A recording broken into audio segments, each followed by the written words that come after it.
সকাল সকাল সাব্বিরের রুমে এক প্রকার হামলা দিয়েছে জেরিন আর বৃষ্টি। নেহার সাথে দেখা হয়নি। সকালে মহারানী নিশ্চিন্তে ঘুমাচ্ছে পড়ে পড়ে। তাদেরকে একটু বলেও গেল না একা একা রাতের বেলা রোমান্টিক ডেটে গিয়েছে মহিলা। আজ একবার সামনে পাক, ওর ক্লাস তো পরে নিবে, আগে সাব্বিরের সাথে বোঝাপড়াটা করে নিতে হবে। রাতের বেলা দুজনের থেকে টাকা নিয়েছে কিন্তু কাহিনী বলেনি। কি বজ্জাত হয়েছে ছেলেটা।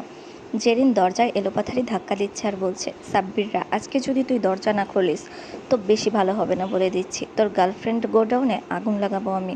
টাকা মেরে খাওয়ার ধান্দা করলে মস্ত বড় ভুল ধারণা হবে তোর। এই জেরিনের টাকা মেরে কেউ শান্তি পায় নাই বলছে। আর তুই চিরকুমার থাকবি, বউ জুটবে না তোর। বেচারা বৃষ্টি কানে হাত চেপে দাঁড়িয়ে আছে। জেরিনাপুর গলা না ফাটা বাঁশ, মা শুনতে পেলে এখন তিনজনকেই লাগাবে উত্তম মাধ্যম। বৃষ্টি কণ্ঠে খাদে নামিয়ে বলে, আপু আসতে বলো, মা শুনতে পেলে সকাল সকাল কেলানি খেতে হবে। তার উপর আমি পড়া থেকে উঠে এসেছি।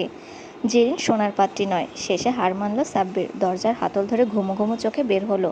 হাই তুলতে তুলতে বলল, বইন, তুই কি বিয়ে করে না যাওয়ার আগ পর্যন্ত আমাকে শান্তি দিবি না? তোর সেমিস্টারের সমন্তর করে আর একদিন পর পরীক্ষা এনে দিয়ে তোর পড়াশোনা শেষ করতে পারলে শান্তি লাগতো আমার।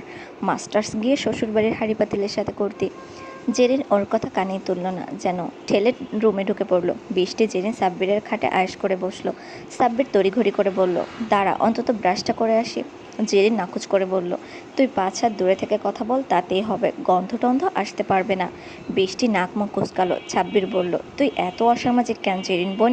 সাব্বির গতকালকে টয়া আর নেহার কথা বলার সবটুকু বলে দিল। বৃষ্টি তেতিয়ে উঠল, বিরস মুখে বলল, আমার ভাইটা এমন হইল কবে থেকে? নিজের বউরে একজন এসে বলছে রুমে ঢুকেছো কেন? সে কিছু বলবে না? এ কেমন কথা? সত্যি ভাইয়ার এইসব লুকোচুরি খেলাটা এখন আমার বিরক্ত লাগছে। নেহা ঘুম থেকে উঠে ছোটোখাটো একটা চিৎকার মারল। নিখিল উঠে এসে একদম ওর মুখ চেপে ধরল। নেহা অনবরত চোখের পাপড়ি ঝাপটাচ্ছে। এমনিতেই ওর হার্ট অ্যাটাকের অবস্থা হয়েছিল, তার উপর এই ছেলে এত কাছে চলে আসলো কেন? এবার কি হবে? নিখিলের চোখে মুখে বিরক্তি, দাঁতে দাঁত চেপে বলে, কি সমস্যা? যখন তখন এভাবে চিল্লাতে থাকোস কেন? এখানে কি সকাল সকাল ভূত এসেছে নাকি ডাকাত? নেহা চোখ খিচে বন্ধ করে ফেলেছে।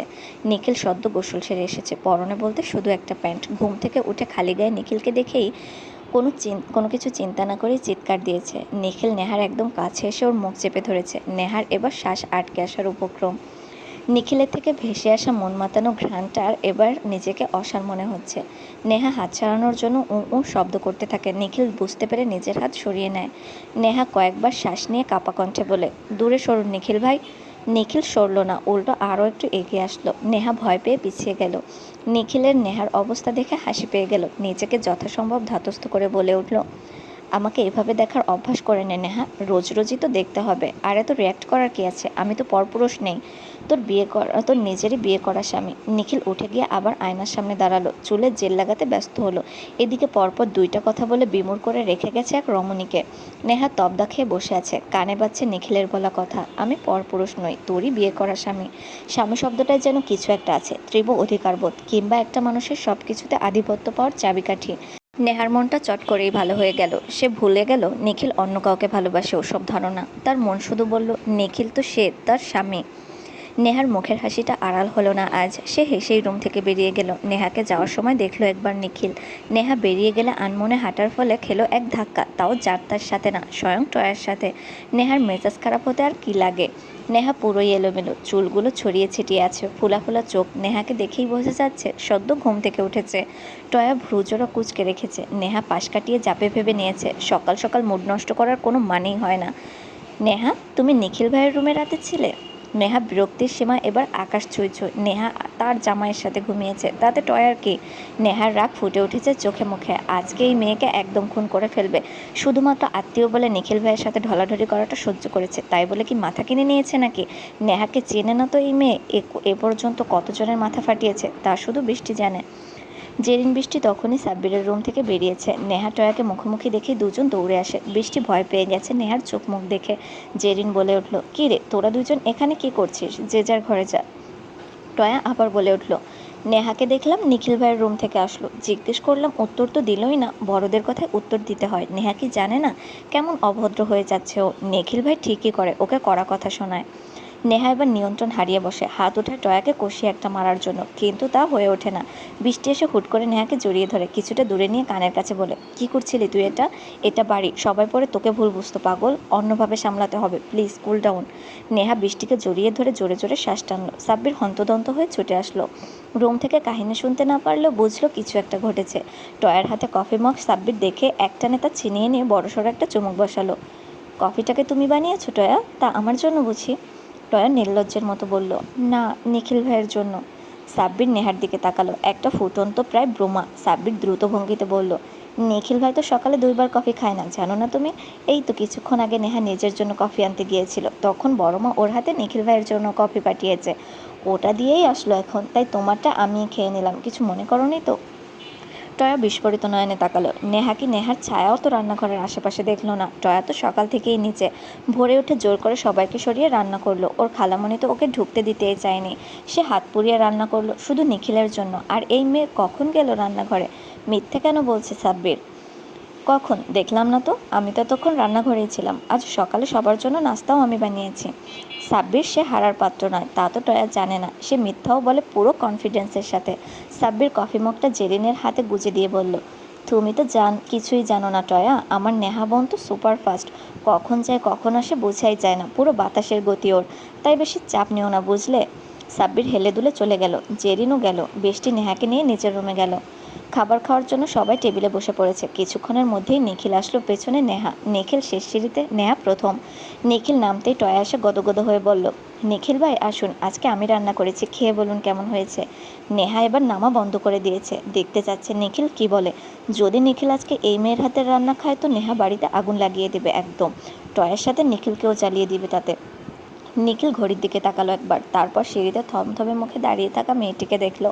নিখিল টয়াকে জবাব না দিয়ে হামিদা বেগমের উদ্দেশ্যে বলল, মা, আজ একটু বেশি কাজ আছে, বাহিরে খেয়ে নেব। নিখিল আর দাঁড়ায়নি, লম্বা কদমে সদর দরজা ছাড়লো। কিছুক্ষণ পর সাব্বির উঠে গেল। নিখিল দাঁড়িয়ে আছে গাড়িতে হেলান দিয়ে। সাব্বির গিয়ে বলল, হ্যাঁ ভাইয়া বলো। নিখিল বিনা বাক্যে ওর হাতে একটা প্যাকেট ধরিয়ে দিয়ে বলল, এটা নেহাকে দিবি, আর চুপচাপ সবটা খেয়ে ওষুধ খেতে বলবি, না হয় ওর কপালে দুর্গতি আছে বলে দিলাম। সাব্বির মাথা নেড়ে চড়ে আসলো। নেহা খেতে আসেনি, সিঁড়ি থেকেই ফেরত গিয়েছে। দরকার পড়লে 4 দিন না খেয়ে থাকবে, তাও এই মেয়ের রান্না করা খাবার মুখে তুলবে না। নিখিল খাবার না খাওয়ায় নেহা খুশি, তবু প্রকাশ করবে না। ভাব নিয়ে চলতে হবে এই ছেলের সাথে। ভাব শুধু ওর একার আছে নাকি? সাব্বিরকে বাইরে গিয়ে আবার আসতে দেখে সাহারা বললেন, কী রে, না খেয়ে এরকম ছুটোছুটি করছিস কেন, আবার উপরে যাচ্ছিস কেন? সাব্বির আসছি বলে চলে গেল।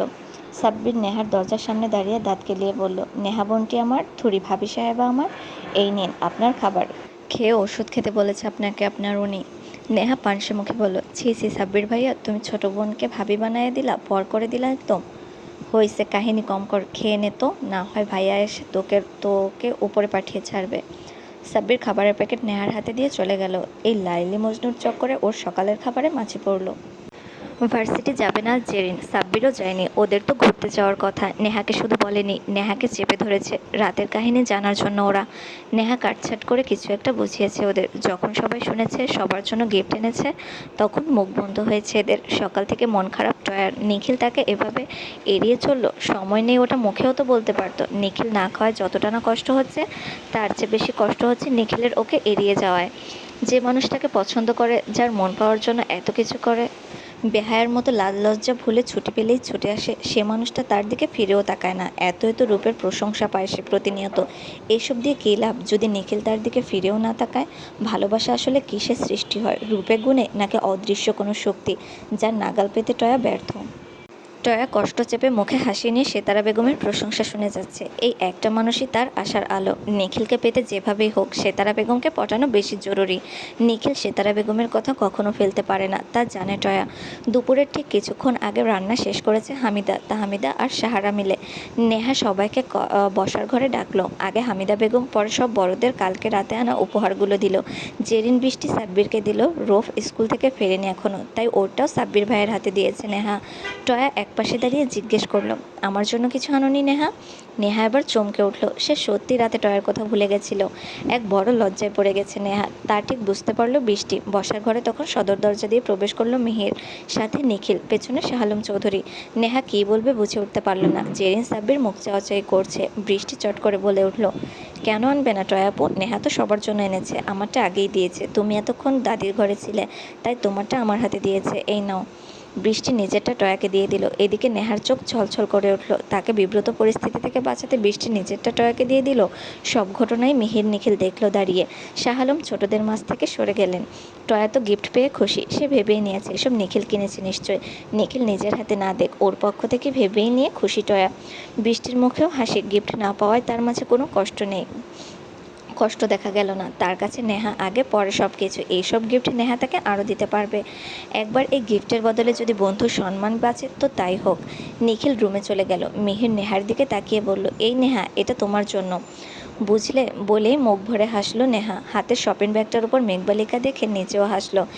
জেরিন টিপ্পনি কেটে বলল, বাহ মিহির ভাই, শুধু নেহার জন্য? আমাদেরকে চোখে পড়ে না তোমার? নেহা এদের কথায় পাত্তা না দিয়ে বৃষ্টির হাত টেনে নিয়ে চলল রুমের দিকে। রুমে এসে নেহা বৃষ্টিকে একটা রামধমক দিল, তুই ওই টয়াফয়াকে নিজেরটা দিলি কেন? যা হওয়ার হতো। এখন তো মনে হচ্ছে আমি ভুলে গিয়ে ভালোই করেছি। এই শাকচুন্নির জন্য আনবে আমার শত্রু। উফ নেহা, তুই কি বাচ্চা? সব সময় শুধু বোকা বোকা কথা। চুপ যা তো। মিহিরটা আবার তোকে কি দিল রে? নেহা হেসে বলল, তোকে বলবো কেন? বৃষ্টি টেনে নিয়ে বলল, দেখা বলছি। বৃষ্টি দেখলো গোলাপি রঙের একটা শাড়ি, সাথে চুড়ি গহনা আর একটা ছোট্ট চিরকুট। প্রিয় মেঘবালিকা, আমার হৃদয়ের এক পশরা সুখের পায়রা তুমি। এই হৃদয় মরুভূমির অধিক প্রতীক্ষিত জলরাশি তুমি। আমার ভালোবাসার উষ্ণতম শুকতারা তুমি। আমার হৃদয় শ্রাবণের ভালোবাসার ইলশেগুড়ি তুমি। ইতি তোমার অধম প্রেমিক। নেহা হোহা করে হাসলো। হাসতে হাসতে বলল, মিহির ভাইয়াকে তুই এবার কবি সাহিত্যিক বানিয়ে ছাড়বি দেখছি। বৃষ্টি এবার বলল, তুই নিজের জন্য কালকে এনেছিস, দেখালি না তো? আর ভাইয়া কি দিয়েছে দেখা। নেহা ভোতা মুখে বলল, তোর ভাই দিবে গিফট? দুনিয়া উল্টাই যাইব তোর কথা শুনে। আর কোনো মানুষ পেলি না, এর থেকে কিছু আশাও করি না আমি। আমাকে তো কিছু দিবে না, আলমারি ভর্তি শাড়ি এনে রেখেছে প্রেমিকার জন্য। নেহার মনটা ক্রমশ কষ্টে ভরে উঠল কথাটা বলে। বৃষ্টি বুঝেও চুপ রইল। কি করার আছে তার এখানে, যেখানে তার ভাই কিছু করছে না? মেয়েটাকে কবে বুঝবে তার ভাই? সময়টা যেন দীর্ঘতম না হয় সে আশাই করে বৃষ্টি। দুপুরে সবাই রেডি ঘুরতে যাওয়ার জন্য। টয়া গেলে নেহা যাবে না। নিখিলের সাথে গিয়েই এই মেয়ে রঙ্গ করবে তা কিছুতেই দেখতে পারবে না নেহা। এতটাও মহান নারী সে না। জেরিন বৃষ্টি মুখ গোমরা করে বসে আছে। প্লিজ চল না, তুই না গেলে ভাইয়া আমাদের নিয়ে যাবে না। কেন নিয়ে যাবে না? অবশ্যই যাবে। আমি না গেলে তো উনি বেঁচে যায়। প্লিজ শোনা বেবি, রাগ করে না। বড় অপুর কথা শোন না বাবুটা। দেখো দেখো জেরিন আপু, তুমি একদম এভাবে বলে আমাকে গলাতে চাইবে না। তোমার ভাই যদি এসে বলে নেহা চল, তবেই যাব, না হয় এক পাও নড়বো না আমি। দরজা থেকে নিখিলের গম্ভীর কণ্ঠস্বর শুনে সবাই চুপ করে গেল। ও, তোকে আবার আলাদা করে নিমন্ত্রণ করতে হবে, তাই তো নেহা? নেহা শুকনো ঢোক গিলল। কথাটা এসে নিখিলকেই কেন শুনতে হবে? এভাবে ফেসে যাবে ভেবে চিনতে তো এসব বলেনি তখন। তুই যদি 5 মিনিটের ভেতর তৈরি না হয়েছিস তো তোকে কিভাবে নিয়ে যেতে হবে জানা আছে আমার। যাব না আমি। নিখিল ভ্রু উঁচিয়ে জিজ্ঞেস করলো, কি করবি না তুই? যাব। Good girl. এই তোরা গিয়ে গাড়িতে বস, আমি ওকে নিয়ে আসছি। বাকিরা সবাই শাড়ি পরে যাবে। শাড়ি পরে তৈরিও হয়েছে। নেহা 5 মিনিটে শাড়ি কেন, শাড়ি বের করতেই তো 10 মিনিটের ব্যাপার। নেহা পিচ রঙের একটা চিকেন কারি কাজের 3 পিস নিল। ছুটে গিয়ে বের হয়ে আসলো। মুখে মাখার মতো শুধু ক্রিমটাই সামনে পেল।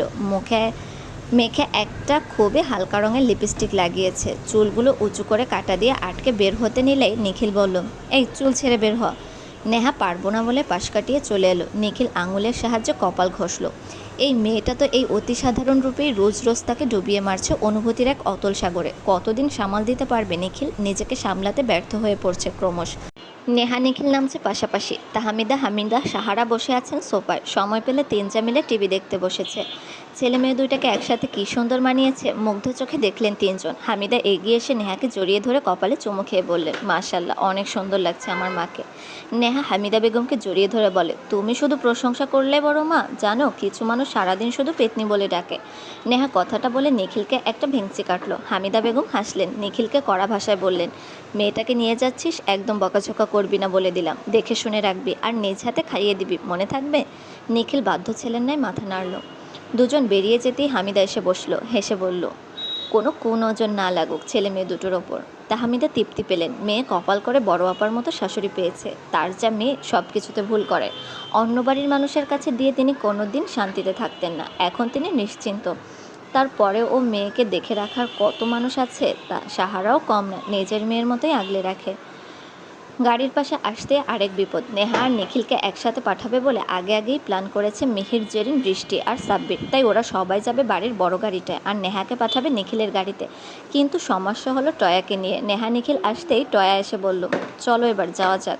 জেরিন এসে বলল, হ্যাঁ চল টয়া, তুই আমরা ওই গাড়িতে যাব। কেন? নিখিল ভাইয়ের গাড়িতে গেলে কি সমস্যা? ওনার গাড়িতে তো জায়গা আছে, তোমরা ওটায় যাও, আমি নিখিল ভাইয়ের গাড়িতে যাব।